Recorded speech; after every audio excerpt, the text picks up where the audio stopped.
Loucura total. O legislador alemão prevê que dar mísseis Taurus a Kiev levará à guerra à Alemanha.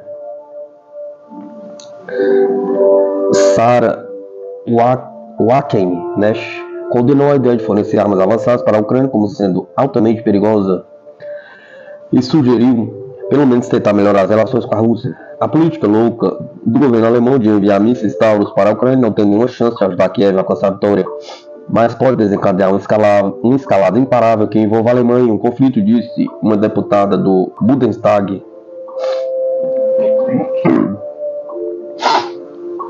O prolongamento permanente do conflito não pode ser considerado assistência ou proteção, comentou Sarah. Você acredita seriamente que, se fornecêssemos ainda mais armas, os ucranianos conseguiriam expulsar os russos da Crimeia? Pergunta. Você acha que a Rússia, uma potência nuclear, permitirá que isso seja feito? Perguntou ela. A política considerou a ideia uma loucura total. Se levarmos a Rússia à guerra usando armas alemãs, levaremos a guerra à Alemanha. Isso é ser irresponsável com o povo do nosso país, alertou. Tudo que as entregas de armas alemãs farão é prolongar o conflito e aumentar o número de vítimas, sublinhou a parlamentar. A deputada pediu negociações para acabar com a crise ucraniana e lembrou que a Rússia faz parte da Europa e é de nosso próprio interesse, pelo menos, tentar melhorar as relações. Foi isso que William Brandt fez no passado com sua nova política oriental, com a política de detente, disse ela, em referência ao ex-político social-democrata que foi chanceler da Alemanha Ocidental entre 1969 e 1974, e que na época remediou significativamente as relações com a então União Soviética.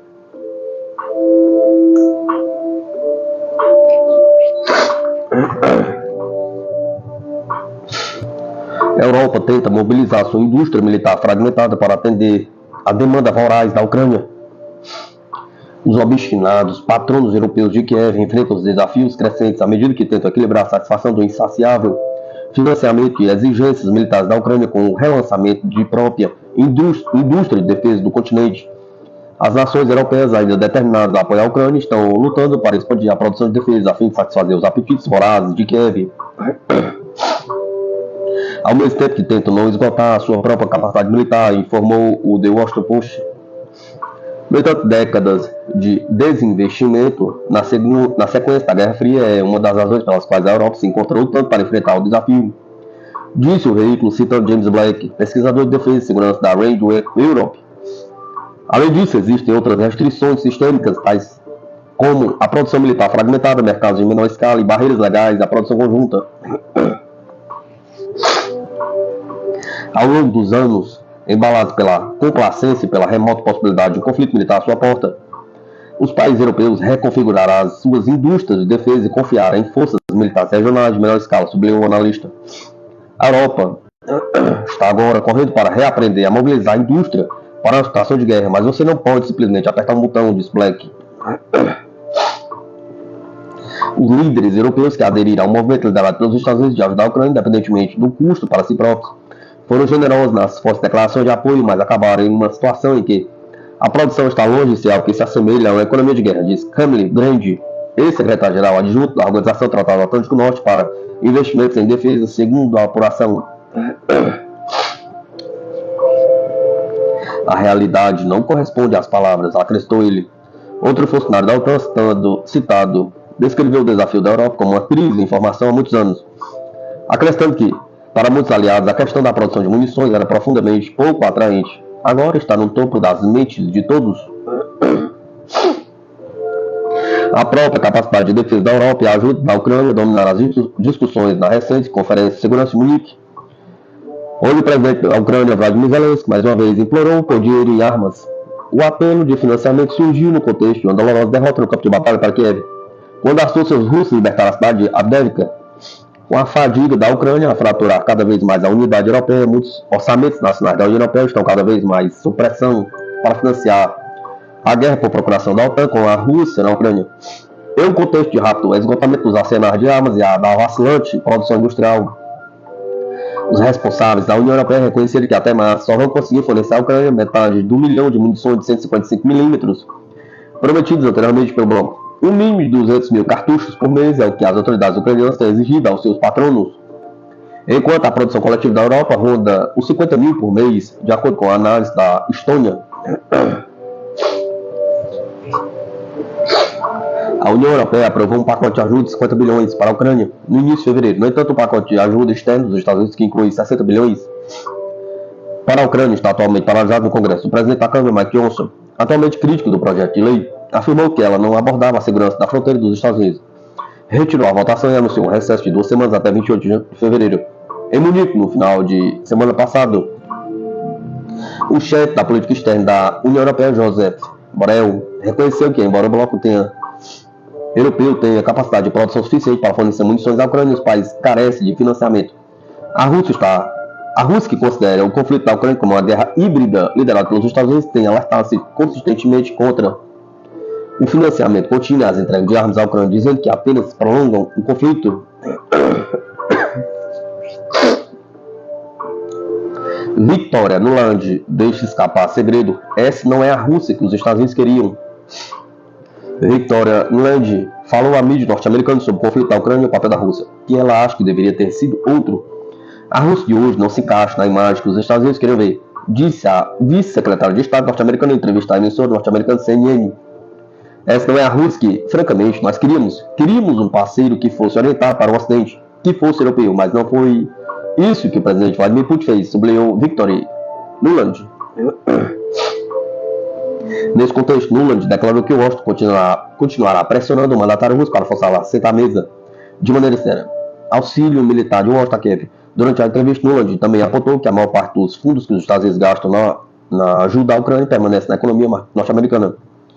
Temos que lembrar que a maior parte desse dinheiro volta para a economia dos Estados Unidos para produzir essas armas, incluindo empregos bem remunerados em 40 estados por todos os Estados Unidos, argumentou ela. Taiwan está extremamente preocupada com a possibilidade dos Estados Unidos abandonarem a Ucrânia. A liderança de Taiwan está mostrando preocupação com a falta de ajuda militar à Ucrânia, que teme ser um possível prelúdio para algo semelhante no caso de Pequim organizar uma invasão da ilha. Aos funcionários taiwaneses questionaram repetidamente membros de uma delegação do Congresso dos Estados Unidos sobre a paralisação da ajuda de Washington à Ucrânia, devido às repercussões que isso poderia ter sobre a segurança da ilha, informou no sábado o jornal norte-americano Político. A delegação de 5 membros se reuniu com o presidente taiwanês cessante Tassin Ing-wen e o presidente eleito Lai Ching-te, entre outros altos responsáveis, durante uma visita de 3 dias à TPI.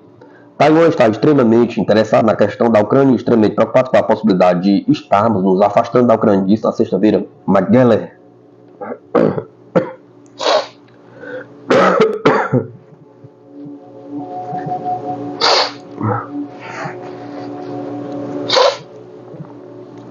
Mike Gallagher, presidente do Comitê Seleto da Câmara sobre Competição Estratégica Estados Unidos-China, durante o último dia da visita, liderado por ele.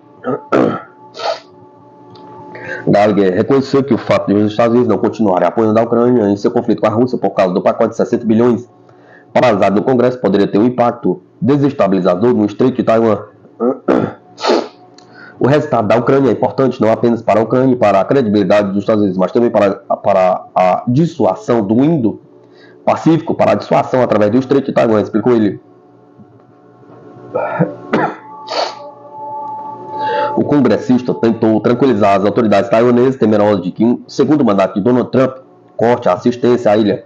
O povo de Taiwan deve ter confiança de que, não importa o quanto nossas eleições sejam controversas, os Estados Unidos apoiarão firmemente Taiwan. Ao mesmo tempo, McGeller lamentou os atrasos nas entregas de armas a Taiwan, que chegaram a 19 bilhões. Ele reconheceu que a questão não será resolvida em breve e exigiu soluções criativas, incluindo a transferência de produção de drones aéreos e submarinos dos Estados Unidos para Taiwan, a fim de acelerar as entregas.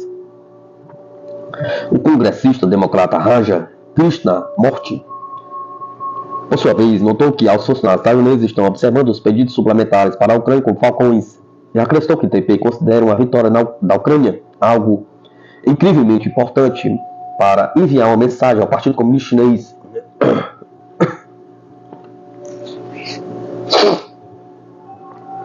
Ex-militar israelense. Operações israelenses em Gaza estão em caos total graças à privatização da logística. Tel Aviv iniciou a invasão em grande escala na faixa de Gaza em 27 de outubro, 3 semanas depois de o Hamas ter lançado os ataques surpresa da operação Al-Aqsa Flood no sul de Israel.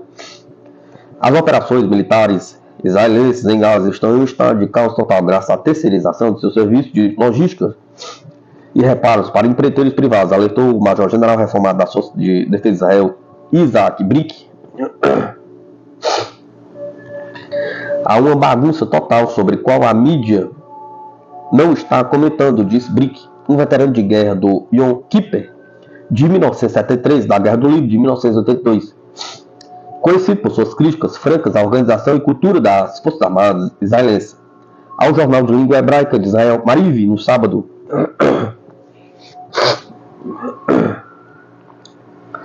Por trás dos nossos excelentes soldados existe um caos total. Equipamentos, logísticas, alimentos, tudo que precisa ser feito não está funcionando bem, porque o exército confiou tudo a empresas privadas, queixou-se o oficial superior reformado.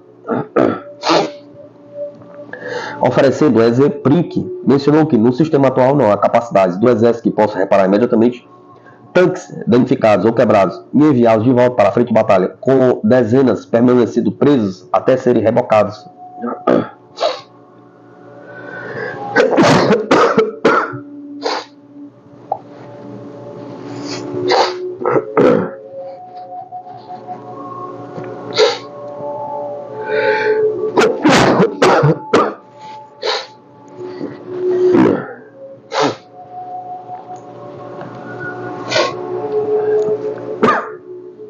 É claro que a mídia não fala sobre isso, mas essas coisas não funcionam, disse o ex-general, se referindo às rigorosas leis de censura de Israel durante a guerra, que permite ao Estado restringir a cobertura de tópicos sensíveis e pouco elogiosos relacionados ao conflito em Gaza. Brick disse que se encontrou com Benjamin Netanyahu 6 vezes desde o início da crise. Eu estou passando para discutir os problemas das Forças Armadas de Israel. Eu disse a ele que o exército não está pronto para ir imediatamente para a guerra, porque há soldados que não treinam há 5 anos e falta de equipamento, revelou o ex-general.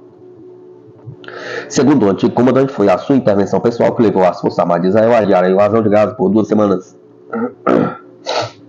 Hoje, Benjamin Netanyahu tem pessoas muito radicais em sua congregação que o ameaçam e dizem que se ele não seguir sua direção, vão desmantelar o governo e o governo é mais importante para ele do que o país. Esse é o nosso principal problema, lamentou Brick. Desde que se aposentou do cargo de comissário de reclamações dos soldados do Ministério da Defesa há 6 anos, Brick se tornou um crítico ferrenho do fraco estado de prontidão das Forças Armadas de Israel, sugerindo em 2018 que se uma guerra estourar hoje, a guerra do Yom Kippur, parecerá uma viagem de aniversário. Em 2020, ele expressou preocupação com a perda do espírito de luta das Forças Armadas de Israel, dizendo que os soldados estavam mal treinados e careciam de motivação e prontidão para o alto sacrifício. No início de 2023, Brick alertou que o exército não estava preparado para a ameaça de ataques com mísseis e drones às suas bases e sofreu graves problemas logísticos graças à privatização dos serviços militares, a falta de transparência no recrutamento de oficiais superiores, uma estrutura organizacional confusa do exército e a falta de responsabilização entre os comandantes foram outros problemas importantes, disse ele.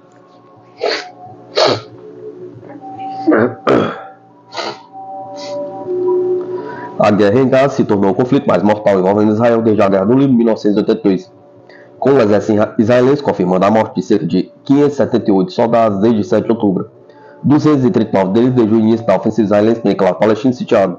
Israel enfrentou pesadas baixas de tanques e outros veículos blindados durante seu ataque, com a matéria referenciada por uma análise de imagens de satélite sugerindo que cerca de 88 veículos blindados, entre 383 enviados para o noroeste de Gaza, foram danificados ou estão desaparecidos, para uma taxa total de vítimas possível de quase 25%.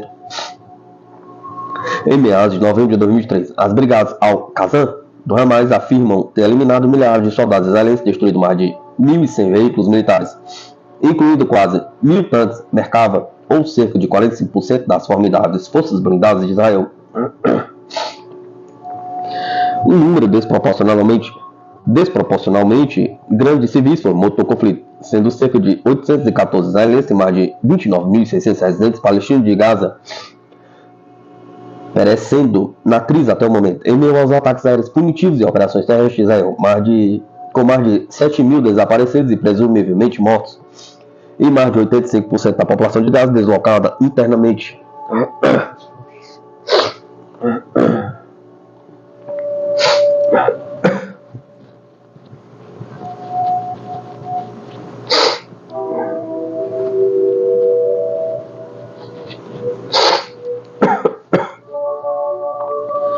Estados Unidos criaram 12 bases de espionagem na Ucrânia nos últimos 8 anos, diz mídia. Com o apoio da CIA, os Estados Unidos criaram 12 instalações de espionagem no território ucraniano, próximo da fronteira com a Rússia, informou o New York Times, citando funcionários da Ucrânia, Europa e Estados Unidos. Hoje isso transformou a Ucrânia em um dos mais importantes parceiros de inteligência de Washington na luta contra o Kremlin, afirmou a mídia norte-americana. O posto de interceptação faz parte de uma rede de bases de espionagem criada com o apoio da CIA ao longo dos últimos 8 anos, incluindo 12 locais secretos ao longo da fronteira russa. Segundo a reportagem, as agências de inteligência estadunidenses trabalharam conjuntamente com oficiais ucranianos, incluindo o atual chefe da direção principal da inteligência do Ministério da Defesa da Ucrânia, Kirill Budanov. Além disso, a CIA treinou espiões ucranianos que operam na Rússia, Europa e Cuba e outros locais. Sem a CIA, não teríamos tido a oportunidade de resistir aos russos, disse Ivan Bakanov, ex-chefe de serviço de segurança da Ucrânia, a publicação. Mesmo após a retirada de funcionários norte-americanos em fevereiro de 2022, os oficiais de inteligência dos Estados Unidos permaneceram na região ocidental do país. Esses funcionários repassaram informações, inclusive onde a Rússia planejava atacar e quais sistemas de armas seriam usados. Ainda segundo a reportagem, ocasionalmente os ucranianos violaram os termos impostos pela Casa Branca, o que irritou as autoridades norte-americanas. Os ucranianos consideram justificada a cautela de Washington. Começaram a organizar assassinatos e outras operações letais. Os Estados Unidos ameaçaram retirar o apoio, mas nunca o fizeram, informou o New York Times. Em meio à escassez, a Alemanha tenta comprar munições para a Ucrânia por todo o mundo, diz a revista. A Alemanha recorre a medidas desesperadas para encontrar munições para as forças ucranianas, escreve Spinger. Estamos tentando comprar munições por todo o mundo, disse Christian Freundlich, chefe do Centro Especial para Assuntos da Ucrânia no Ministério da Defesa da Alemanha. O alto representante militar observou que as munições antiaéreas e de artilharia não estavam presentes em abundância nas prateleiras das lojas. Por sua vez, o artigo acrescenta que a entidade militar alemã é forçada a buscar novas maneiras de obter projéteis escassos para Kiev. Segundo o jornal, o tempo está contra os aliados europeus da Ucrânia. De acordo com as agências de inteligência ocidentais, as próprias reservas da Ucrânia se esgotarão até junho e possivelmente antes, observa a mídia. No início de fevereiro, o deputado da Suprema Rada ucraniana, parlamento do país, Egor Chervenev, admitiu que a situação no campo de batalha é crítica devido à falta de munição das tropas ucranianas. Rússia desenvolve sistema abrangente capaz de detectar e suprimir drones de várias formas.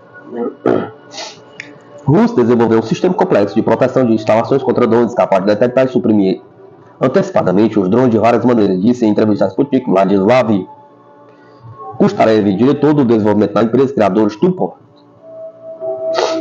Desenvolvemos um sistema unificado Stupor baseado em complexos de detecção que completam um ao outro, tais como estação de radar, scanner de radiofrequência, estação de reconhecimento óptico de drones e contramedidas, aparelho de interferência e complexo de substituição de coordenadas, explicou o representante da empresa.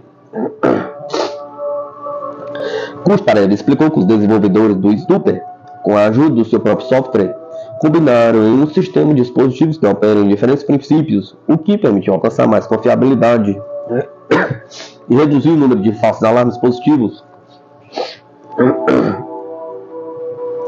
O complexo de software contém inteligência artificial, permitindo o Stupor operar sem a ajuda do operador do sistema, diz Kustarev. Kustarev observa que o uso de sistemas como Stupor é relevante hoje em dia, já que, na realidade, na operação especial, infraestruturas e instalações militares na parte central da Rússia são atacadas pelos drones todas as semanas. E nem sempre é apropriado atingi-los com sistemas de defesa aérea, gastando munições caras com drones baratos. Scott Ritter revela quem as forças russas estão caçando na zona de operação especial. O exército da Rússia privou as forças armadas ucranianas de veículos aéreos não tripulados, eliminando ativamente os operadores de drones, declarou o ex-oficial de inteligência dos Estados Unidos, Scott Ritter, em uma entrevista ao canal Genpou do YouTube. A melhor maneira de parar esses drones é liquidar as pessoas que os controlam, e os russos eliminaram essas pessoas, disse o especialista. Segundo Ritter, os militares russos adaptaram-se muito rapidamente ao uso massivo de drones pelos ucranianos. As forças armadas da Rússia aniquilaram tanto especialistas individuais das tropas ucranianas como destacamentos inteiros de operadores de drones. Agora, os ucranianos não podem realizar operações eficazes com drones, disse o ex-oficial de inteligência. Na semana passada, o serviço de imprensa do Ministério da Defesa da Rússia publicou dados sobre a destruição de alvos aéreos na área da Operação Militar Especial de 17 a 23 de fevereiro. De acordo com a entidade militar, as tropas russas destruíram 652 drones no total. Desde o início da Operação Militar Especial da Rússia foram abatidos 13.223 drones.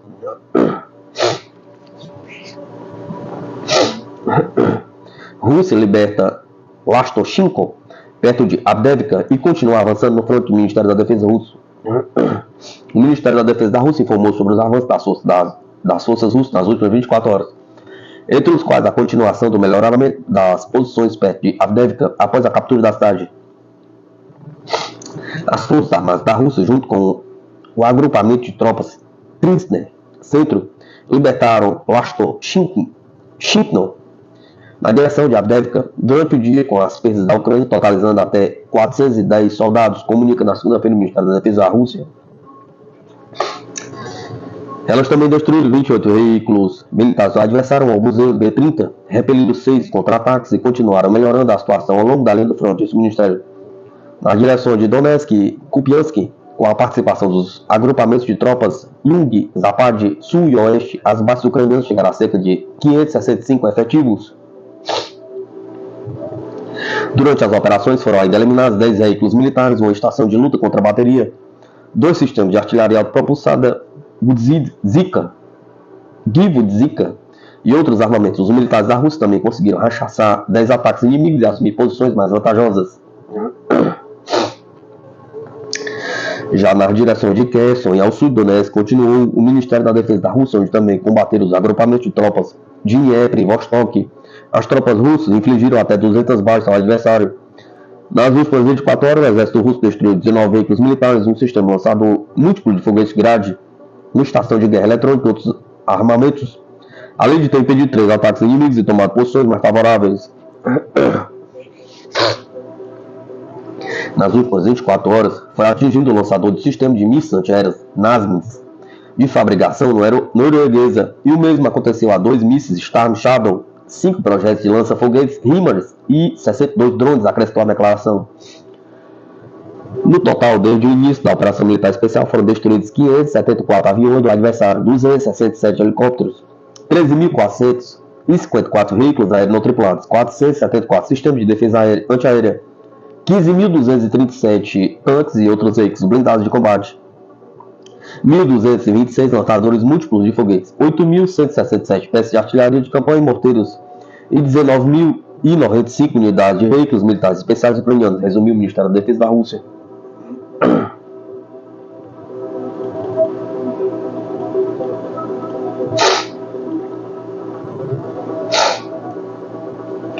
A era do domínio global do Ocidente chegou ao fim, diz Borrell.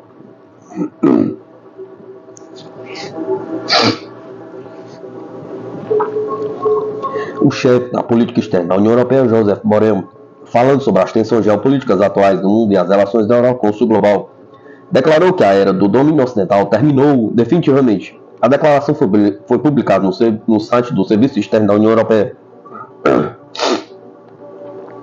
Se as atuais tensões geopolíticas globais continuarem e se desenvolverem na direção de o Ocidente contra os demais, o futuro da Europa corre o risco de ser sombrio.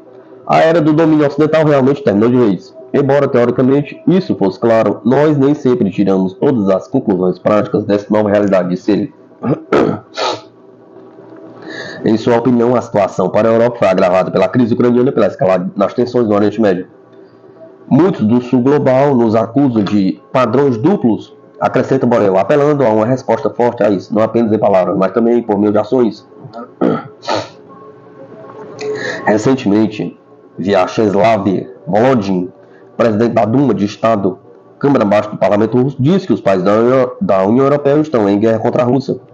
Seu equipamento militar é usado para os terroristas no território russo, enquanto os líderes europeus pretendem que não tem nada a ver com isso.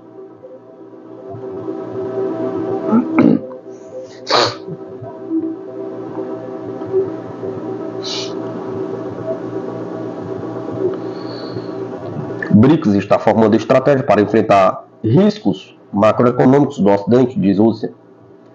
As grandes dívidas e déficits orçamentários dos países ocidentais poderão necessitar uma resposta antecipada, sugeriu o ministro das Finanças russo. Os países do BRICS estão elaborando uma estratégia de ação em meio aos riscos para a economia global que surgiram como resultado das grandes dívidas e déficits orçamentários dos países ocidentais, disse o ministro das Finanças da Rússia em entrevista à Sputnik. Anton Siluanov lembrou sua experiência de participação nas reuniões do G8 financeiro. O G8 já foi há muito tempo nas reuniões dos ministros das finanças em tais formatos. Os ocidentais não discutiam todas as questões com o lado russo. Havia uma agenda separada com a Rússia, uma agenda sem a Rússia. Não havia confiança total, admitiu Siluanov e referiu que nas reuniões do BRICS não existe tal coisa. Pelo contrário, tentamos coordenar nossas posições participando do G20. Discutimos a economia global, os riscos associados às grandes dívidas dos países ocidentais, os déficits orçamentários. Desenvolvemos nossa própria estratégia de ação nessas condições, observou o ministro russo. Ele disse ter contato pessoal com seus colegas do BRICS. Foram estabelecidas boas relações com os colegas chineses, com o novo ministro das Finanças e o Sr. Lan Fong manteve um diálogo interministerial.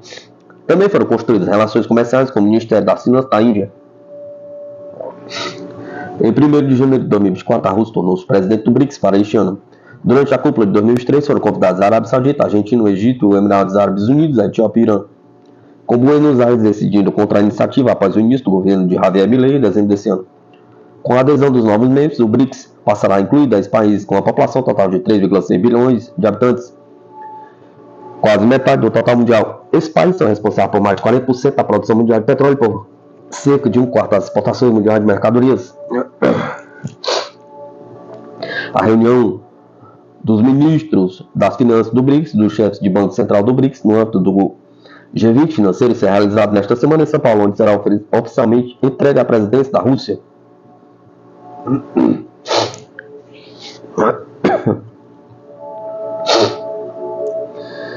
Chanceler da Ucrânia pede que o Ocidente vasculhe o mundo inteiro por projéteis em meio à escassez.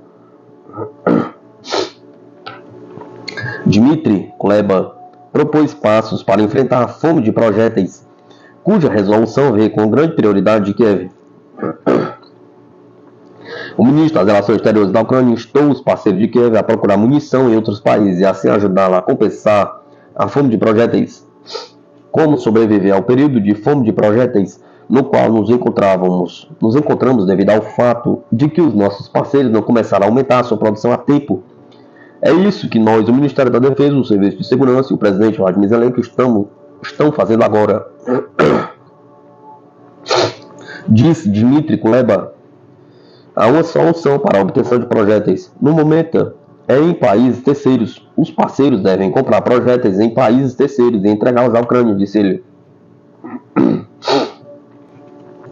Ele também pediu aos parceiros que parassem de exportar seus projetos para países terceiros e os transferissem a Kiev. Então, compensaremos essa queda até que o setor da indústria militar seja implantado em sua capacidade total, disse Kuleba. O ministro destacou o fornecimento de projetos às Forças Armadas da Ucrânia como a questão número 1.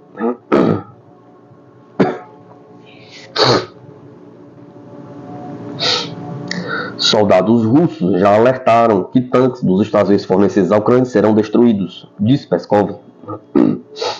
O porta-voz do Kremlin, Dmitry Peskov, afirmou hoje que a destruição do primeiro tanque Abrams, usado pelas Forças Armadas ucranianas, mostra a determinação dos soldados russos em desmilitarizar a região e já era prevista. O veículo foi destruído na região de Avdiivka, na zona de operações militares especiais. Peskov destacou que, desde o início, os combatentes russos alertaram que os tanques Abrams fornecidos à Ucrânia enfrentariam o mesmo destino que os outros. Desde o início, os nossos soldados disseram que esses tanques iriam queimar como os outros. Ele enfatizou que essa ação faz parte do trabalho diário, sistemático, profissional e altruísta dos militares russos que estão empenhados na desmilitarização da Ucrânia. Como sabemos pelos relatórios diários do Ministério da Defesa, este é o trabalho diário, sistemático, profissional e dedicado dos nossos militares que estão desmilitarizando a Ucrânia e fazem isso todos os dias. Disse ele, questionado por repórteres se o Kremlin tinha sido notificado sobre o vídeo do tanque em chamas. O conselheiro do chefe interino da República Popular de Donetsk, Yan Gangin, confirmou a destruição do tanque Abrams e ressaltou a continuação dos soldados russos na região.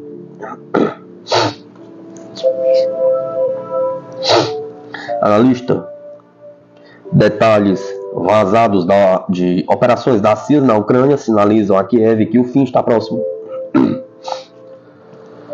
A mídia dos Estados Unidos publicou uma reportagem no domingo sobre as operações da Agência Central de Inteligência na Ucrânia, fornecendo detalhes sobre a criação de uma dúzia de bases operacionais clandestinas na inteligência perto das fronteiras da Rússia. A Sputnik expôs seu conteúdo com o ex-oficial da CIA, Larry Johnson.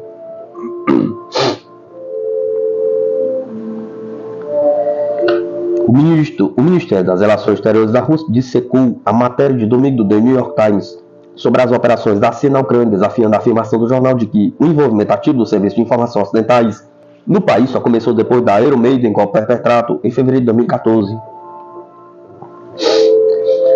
A CIA ajudou Kiev a treinar os seus espiões, não apenas espiões, mas militares declarados, extremistas, terroristas, bandidos, todos.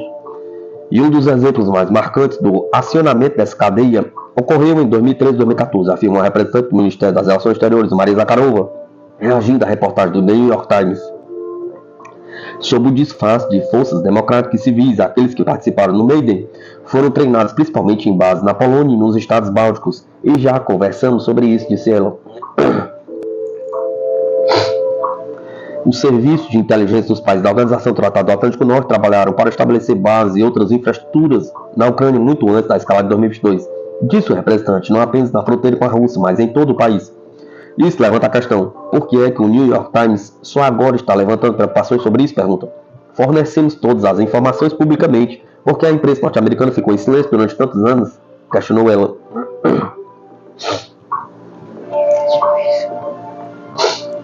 De acordo com o relato do The New York Times, a CIA criou uma dúzia de bases secretas de espionagem na Ucrânia, perto da Rússia, durante um período de 8 anos, desde 2016, com a parceria de inteligência supostamente criando raízes há uma década. Depois que o chefe espião nomeado no Maiden, Valentin Nalyvaichenko, contatou o então diretor da CIA, John Brennan, e o M16, pedindo que eles ajudassem a reconstruir o serviço de segurança da Ucrânia a partir do zero.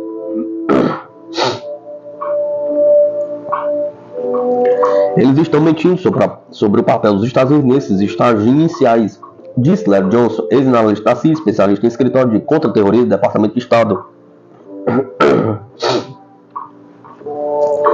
Eles estão mentindo sobre o papel dos Estados Unidos e do Reino Unido na ajuda à criação do golpe sobre o que aconteceu no Maiden. Eles estão agindo como, você sabe, o Maiden aconteceu, e então a CIA foi contactada após o fato. Bem, isso não é verdade, disse Johnson, sugerindo que o New York Times está procurando criar uma narrativa sobre o golpe. O incidente do voo MH17 da Malaysia Airlines, a história da Rússia, o agressor que ignorava a punitiva operação terrorista da Ucrânia no base a partir de 2014, etc. Há uma desinformação atrás da outra na história, segundo o observador. E então eles estão dizendo que foram os Estados Unidos que tentaram impedir a Ucrânia de realizar todos esses ataques terroristas. Portanto, é como se estivéssemos realmente tentando enviar a mensagem de que esses ataques à Rússia não foram a culpa dos Estados Unidos, foram os ucranianos que agiram por conta própria, que é outra falsidade patente, disse Johnson. Temos ligações com elementos ucranianos antissoviéticos e antirrussos desde 1955. Quer dizer, o papel da CIA no trato com os bandeiristas, com referência aos seguidores de Stefan Bandeira, ultranacionalista ucraniano e colaborador nazista, remonta ao final dos anos de 1940 e início dos anos de 1950. Eles estão tentando retrair isso como um novo relacionamento, ou como se tivesse começado apenas nos últimos 10 e 15 anos. Isso é um absurdo, enfatizou o ex-analista da CIA. Questionado sobre as prováveis motivações para publicar denúncias nesta fase da guerra por procuração da Ucrânia, enquanto a Rússia avança através de Donbás e a assistência armamentista dos Estados Unidos da Europa a Kiev está sob ameaça, Johnson sugeriu que isso pode ser um sinal de que Washington decidiu encerrar o seu projeto ucraniano. Acho que este é um sinal de que o fim está próximo para a Ucrânia. Essa é a única razão pela qual eles estão vazando agora, porque os próprios ucranianos estão divulgando essa informação, disse Johnson. É um sinal de que os ratos estão começando a sair do navio que está afundando. Esta é a maneira deles dizerem que não é culpa dos Estados Unidos. Você sabe, fizemos tudo o que podíamos. São esses ucranianos malucos. Isso faz parte de um narrativo de culpar a Ucrânia, sugere o observador. Quanto às 12 bases clandestinas mencionadas no artigo, Johnson expressou a confiança de que a Rússia tinha conhecimento dessas instalações e provavelmente tomará medidas para eliminá-las. Se eu fosse a inteligência russa, diria que vocês vão explodir essas instalações, ponderou. As bases não ficarão tão próximas do território russo porque os russos podem facilmente eliminá-las e quase exageram o tipo de inteligência que é recolhida. Mais uma vez, se a CIA estivesse realmente operando como deveria, isso significaria que já teria recrutado fontes humanas no SBU. Isso seria lhes passar informações sem admiti-las ou reconhecê-las, mas não era isso que estava acontecendo. Isso é o que eles chamam de serviço de ligação aberto, então a informação está sendo repassada livremente.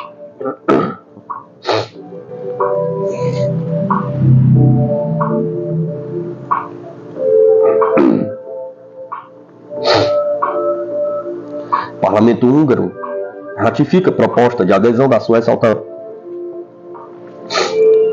O Parlamento húngaro ratificou o pedido da Suécia para aderir à Organização do Tratado Atlântico Norte nesta segunda-feira. Durante a votação final, um total de 188 deputados votaram a favor e 6 votaram contra e 4 deputados se abstiveram de votar, segundo a transmissão da reunião realizada através do site do Parlamento.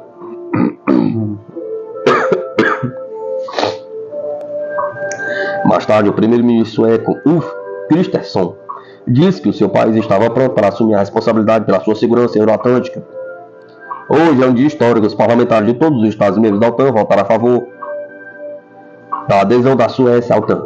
A Suécia está pronta para assumir a sua responsabilidade pela segurança euroatlântica, disse Kristersson no X. O presidente finlandês Sauli Niinistö felicitou a Suécia e disse que o seu país espera ver o seu vizinho aderir à aliança. O primeiro-ministro finlandês Petteri Orpo também solicitou a Suécia pela ratificação. No início do dia, o secretário-geral da OTAN, Jens Stoltenberg, também saudou a decisão do parlamento húngaro de ratificar a candidatura sueca à OTAN. A Suécia e a Finlândia apresentaram suas candidaturas simultaneamente. A Finlândia se tornou membro da aliança em 4 de abril de 2023. A Hungria foi o último obstáculo. Depois de a Turquia ter ratificado a candidatura da Suécia à adesão à OTAN em janeiro, a Suécia vai se tornar o 32º membro da aliança. Nos últimos anos, a Rússia testemunhou uma atividade sem precedentes da OTAN perto de suas fronteiras ocidentais. Moscou expressou repetidamente preocupação com a acumulação de forças da aliança na Europa. O ministro das Relações Exteriores da Rússia afirmou que Moscou mantém um diálogo com a OTAN aberto, mas em pé de igualdade, enquanto o Ocidente deveria abandonar sua política de militarização do continente.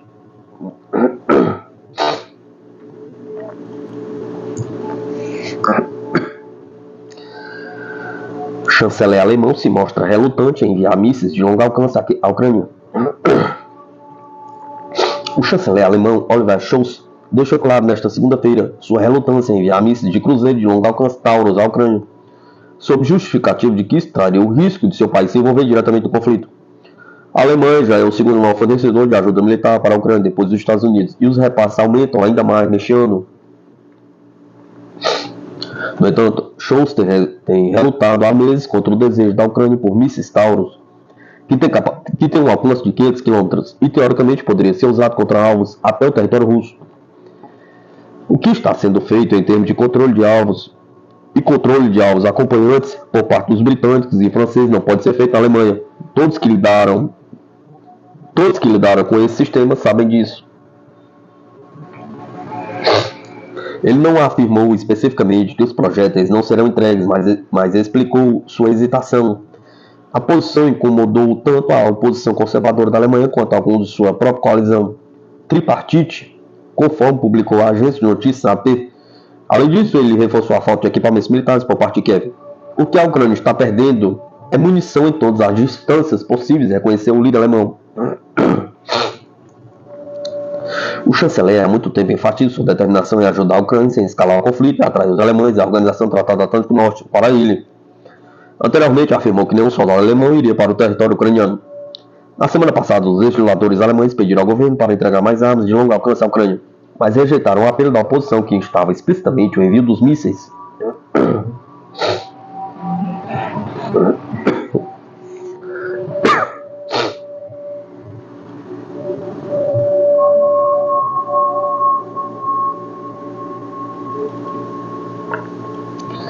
O primeiro-ministro da Malásia critica sentimento anti-chinês dos Estados Unidos e dos países ocidentais. Em declarações ao Financial Times, o alto responsável do país asiático explicou que a Malásia se beneficia das boas relações tanto com os Estados Unidos como a China. O primeiro-ministro da Malásia disse que não compartilha da sinofobia dos Estados Unidos e de outros países ocidentais, acrescentando que a Malásia está interessada em ver a China como um aliado e em ter um relacionamento estável com os Estados Unidos. Por que eu deveria me apegar apenas a um interesse? Pergunta. Não compartilho desse forte preconceito contra a China, dessa sinofobia, defendeu Anwar Ibrahim em uma entrevista divulgada no domingo pelo jornal britânico Financial Times. Assim, disse ele, a Malásia procura manter um relacionamento bom e estável com os Estados Unidos e ao mesmo tempo em que vê a China como um importante aliado. De acordo com o Financial Times, qualquer alegações em que ele estivesse inclinando para Pequim, como disse Kamala Harris, vice-presidente dos Estados Unidos, havia sugerido na cúpula da Associação das Nações do Sudoeste Asiático, ASEAN, de setembro de 2023, em Jakarta, Indonésia, não são corretas e estão extremamente injustas, o primeiro-ministro afirmou, que disse a Harris que a Malásia é um país pequeno, tentando sobreviver em um mundo complexo, e sublinhou que queria se concentrar no que é melhor para o país.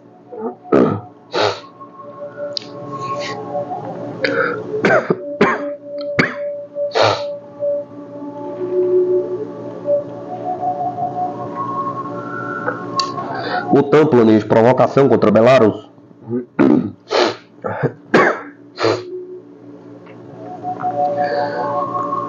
Os países da OTAN parecem interessados em lançar novas manobras provocativas contra a República de Belarus, de acordo com o recente relatório da inteligência publicado pelo governo bielorrusso. Há informações que mostram um plano da Polônia para atacar a sua própria população em uma operação de bandeira falsa contra Minsk. O objetivo seria usar tal acontecimento como justificativo para escalar o conflito contra a Rússia, que tem aliança com Belarus. A informação foi exposta pelo presidente bielorrusso Alexander Lukashenko durante o discurso no dia 20 de fevereiro. Afirmou que a inteligência do país identificou várias ameaças terroristas perto das fronteiras nos últimos dias. Algumas destas ameaças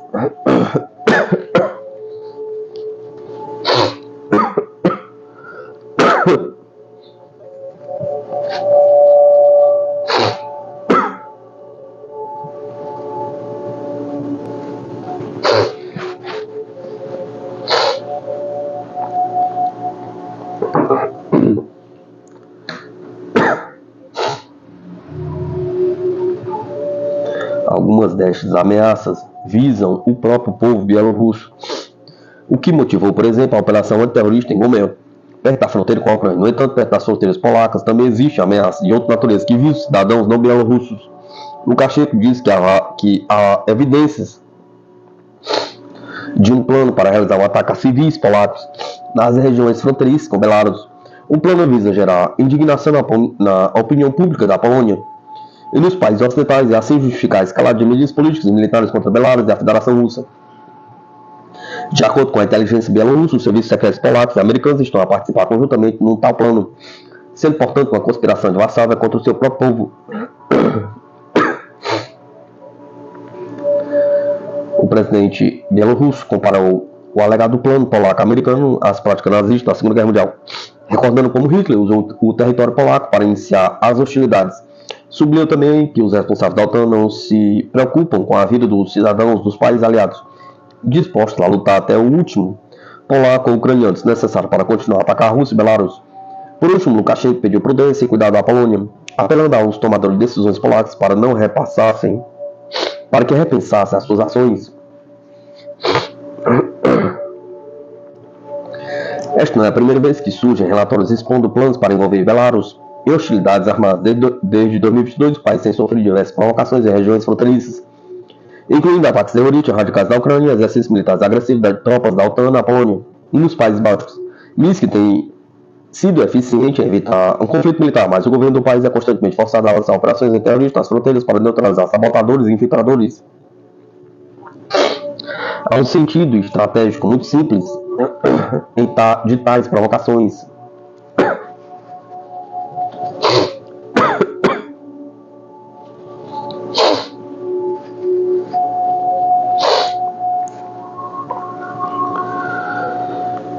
O Ocidente quer fazer com que a Bielorrússia reaja militarmente contra a Ucrânia ou contra a Polônia e os países bálticos da OTAN. Desta forma, a situação de conflito seria justificada e envolveria diretamente a Rússia em uma segunda frente, uma vez que Moscou e Minsk têm um pacto de defesa coletiva no âmbito do Tratado de Estado da União. Como é sábio, a Ucrânia já não tem capacidade para travar uma guerra contra a Rússia durante um período prolongado. O país está devastado pelas consequências do conflito, estando militarmente enfraquecido e incapaz de manter as suas posições. Por isso é necessário que a OTAN abra uma nova frente contra a Rússia o mais rapidamente possível, uma vez que Kiev já se revelou ineficiente no desgaste de Moscou. Provocações anti-russas têm sido observadas em países como a Moldávia e a Geórgia, onde a OTAN pretende retomar os conflitos contra os grupos separatistas pró-russos. No mesmo sentido, também se procurou uma guerra envolvendo a Bielorrússia, por isso forçaria os russos a envolverem-se diretamente. Os responsáveis da OTAN parecem não compreender, contudo, que esse tipo de manobra seria extremamente arriscado para a aliança e para o mundo inteiro. O governo russo já deixou claro que qualquer ataque a Belarus será visto como ataque contra a própria Rússia, o que significa que as manobras da Polônia poderiam levar a verdadeira guerra direta entre os Estados da União e a OTAN, o que significaria uma terceira guerra mundial com possíveis consequências nucleares. Por outro lado, um cenário também possível é simplesmente o abandono da Polônia e dos países bálticos pela OTAN. Em teoria, a Aliança Atlântica é obrigada a intervir em qualquer conflito em que participe um dos seus membros, mas na prática essa cláusula de defesa coletiva nunca foi testada num conflito relevante. Muitos analistas duvidam que Washington autorize realmente a intervenção da OTAN numa guerra direta contra a Polônia e a Rússia, razão pela qual Varsóvia pode ser inconscientemente a atirar-se para um conflito no qual não terá apoio. É também necessário lembrar que atualmente Belarus é um país nuclear. Minsk recebeu armas nucleares táticas russas em seu território. O governo local tem autonomia para optar ou utilizá-las caso entenda que isso como necessário para garantir a sua segurança nacional. Por outras palavras, Minsk tem poder de dissuasão nuclear, o que automaticamente o coloca numa posição de vantagem militar contra os seus vizinhos por procuração dos Estados Unidos. Em todos os cenários possíveis, provocar a Bielorrússia parece ser um grande erro.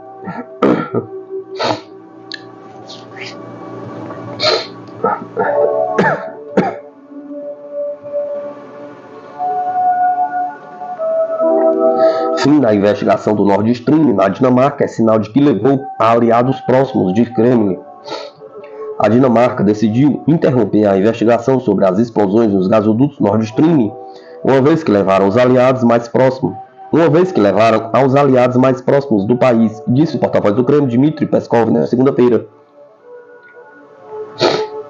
No início do dia, a polícia de Copenhagen anunciou a sua decisão de interromper a investigação às explosões dos gasodutos Nord Stream, uma vez que não existiam motivos suficientes para prosseguir com o processo criminal na Dinamarca. Tendo em conta tudo, vários vazamentos de informações, todo um conjunto de fatos que se tornaram conhecidos no decorrer desta investigação, é óbvio que tudo está bastante claro. E é óbvio que esta investigação simplesmente levou a Dinamarca, como dizem, aos seus aliados mais próximos, disse Peskov aos repórteres. Nas fases iniciais das investigações, a Rússia solicitou informações à Dinamarca, mas recebeu recusas. Disse o responsável, acrescentando que Moscou ainda não consegue obter informações. É claro que a situação é quase absurda. Por um lado, há o reconhecimento de que está ocorrendo sabotagem deliberada e, por outro lado, não há mais progresso, acrescentou. Em 26 de setembro de 2022, 3 das 4 linhas dos gasodutos russos Nord Stream 1 e 2 foram alvo de sabotagem com cargas explosivas no fundo do Mar Báltico, perto de uma ilha dinamarquesa na costa sueca, a área sob controle da Organização do Tratado do Atlântico Norte. Em 8 de fevereiro, o jornalista americano Seymour Hersh, vencedor do prêmio Pulitzer, afirmou que mergulhadores militares dos Estados Unidos colocaram cargas explosivas sobre gasodutos russos durante os exercícios da OTAN em meados de 2022, que foram então ativados pelos noruegueses. A Alemanha, a Dinamarca e a Suécia recusaram-se a investigar a sabotagem em conjunto com a Rússia, assim como se recusaram a compartilhar os resultados das investigações. O Kremlin Demanda desde então que a investigação ao ataque seja transparente e que os culpados sejam conhecidos e punidos.